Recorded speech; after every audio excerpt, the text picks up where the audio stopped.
안녕하십니까. EPA 어드바이저입니다. 이번 프레젠테이션은 향후 한 1, 20년 동안이 아니라 한 4, 50년 동안의 큰 시장의 변화를 이끌어낼 수 있는 밀레니얼 세대에 관련된 이야기를 한번 드려보도록 하겠습니다. 이 밀레니얼 세대가 이 부동산 시장을 바꿀 수도 있겠다라고 볼 수 있는 미국에서의 어떤 리서치 자료가 발표가 됐습니다. 이 차트 같은 경우는 리얼 에스테이트, 즉 부동산에 관련된 부에 관련된 집계입니다. 첫 번째 전후 세대인 베이비 부머와 그 다음에 7, 80년대생인 X세대들, 그리고 90년과 2000년대에 주로 태어났던 밀레니얼 세대 간의 어떤 부동산 부의 격차나 트렌드에 관련된 자료가 되겠습니다. 베이비 부머를 포함한 한 60, 70대가 된 50대부터 포함을 할 수 있겠네요. 이 세대들은 미국에서도 그리고 글로벌 부동산 시장에서도 아주 큰 손이었습니다.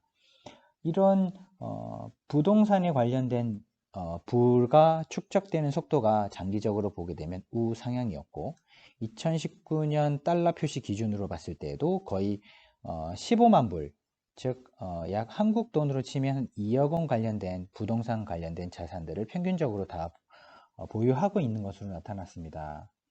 하지만 이 X세대가 이런 베이비 부모가 매도하거나 불려놓은 부동산의 부를 매수함으로 따라서 부동산의 경기는 계속 이어져 왔다고 볼 수 있을 것 같습니다. 이런 부동산의 경기가 망가지기 시작할 수 있다는 시그널을 주게 되는데요.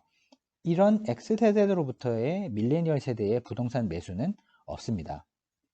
즉 X세대가 지금 쥐고 있는 이 부동산의 부를 밀레니얼 세대가 더 이상 사지 않는다는 것입니다.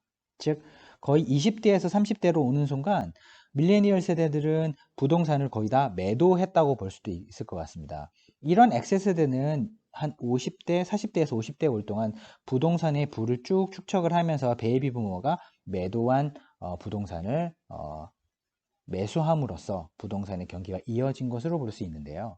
이 밀레니얼 세대는 이 부동산에 대한 부가 거의 0에 수렴하고 있습니다. 즉 부동산 관련된 자산은 축적을 포기한 셈입니다. 반대로 밀레니얼 세대도 소득이 예전 세대에 비해서 높지는 않지만 인플레이션도 좀 적게 일어나긴 하지만 이런 세대들이 훨씬 더 관심이 생긴 자산들이 생겨났습니다. 이전 세대들은 안정적으로 인플레이션 사이클을 따라서 부동산에 대한 부를 축적해 왔다고 하면 이 밀레니얼 세대들은 기본적으로 축적된 부나 인플레이션이 크게 기대되지 않기 때문에 당연히 수익을 높이는 방법에 대해서 고민을 하게 됐고 그러다 보니 높은 수익은 주로 높은 변동성을 동반하게 됩니다.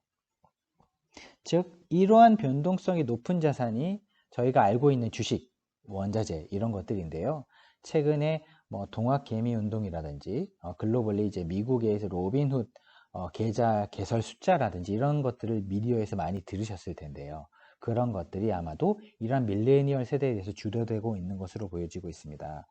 즉 장기적으로 보게 되면 이러한 밀레니얼 세대의 어떤 부동산은 사실은 더 이상 이슈가 될 수가 없다. 즉 밀레니얼 세대들은 이런 부동산 경기에 대해서 크게 관심도 없을 뿐더러 이번에 코로나 사이클로 인해서 일반적인 주거용 부동산에 대해서 관심도가 떨어지고 추후에 상업용 부동산에 대해서도 관심도가 떨어질 수밖에 없게 되었습니다. 왜냐하면 코로나 바이러스는 사람들의 이동과 모여서 소비하는 행태를 제한하고 언택트가 되고 있는 소비와 이동 행태를 제공하고 있기 때문입니다. 따라서 향후의 부동산 사이클에 있어서 장기 불황의 어떤 실마리나 힌트가 될 수 있는 이러한 밀레니얼 세대의 행동을 유심히 보셔야 할 것 같습니다.